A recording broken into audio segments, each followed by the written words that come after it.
You come across as like a very super absorbent person that can kind of get information and absorb it, retain it, and then use it really quickly, right?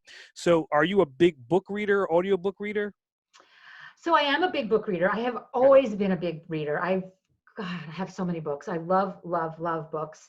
But full disclosure, I have a kid that works for Audible. Nice. So I can listen, I can now log into, I can get audiobooks for free. Nice. So it's given me, although I have to say, with the explosion of podcasts in the last few years, I don't listen to as many audiobooks because I've got so many hours of podcasts that I want to listen to and haven't gotten to yet, right? Mhm. So what I often do is I'll listen to the audiobook first to see if I resonate with it or at least skip through it. And then if I like it, I'll go online and buy the book. Gotcha. Because I really do I typically like to have the actual book Mhm. for most of my favorite books. In fact, sometimes I'll buy multiple copies of my favorite books and I'll send them to my clients and things like that. So yeah. So make a recommendation. I mean, what books are you reading right now that's fruitful? So one of the books that I'm giving right now to my client, well, now I'm not really seeing clients in person, but one of my favorite books is The Miracle Equation by Hal Elrod. Have you read that? Have not.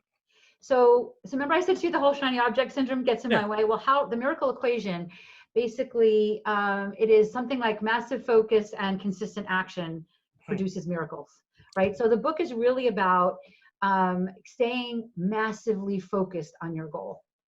Hmm. And that's really and that ties back to the work that I do on LinkedIn, right? If you go on LinkedIn and you just say, I want all these things, you're less likely to get any of them. But if you go on LinkedIn and say, I want a $50,000 sponsor for my podcast, and that's my goal, and you say massively focused on it, you're more likely to get it, right? So that's why I love this book, because it teaches really like that whole big rock thing. So it ties in all the things we talked about here, right?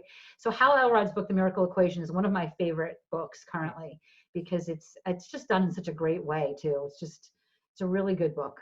Yeah, sounds like definitely a solid concept, kind of like Yeah, it's a great a book. mixture between law of attraction and taking action combined into one Exactly, book. So exactly. Because it absolutely is, because he teaches you how to infuse yourself with that confidence, hmm, and creating a statement and then just like screaming it to the universe a million times a day if you need to, if you start getting distracted, right? hmm.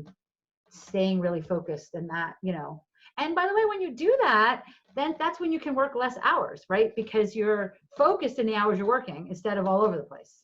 Gotcha. Yeah, I'm definitely gonna check that one out. Don't be surprised if I hit you back up with some questions on that one once Yeah, I get my hands absolutely. on I'd it. love that. I'd love that. Tweet me or message me on LinkedIn. We can chat about it.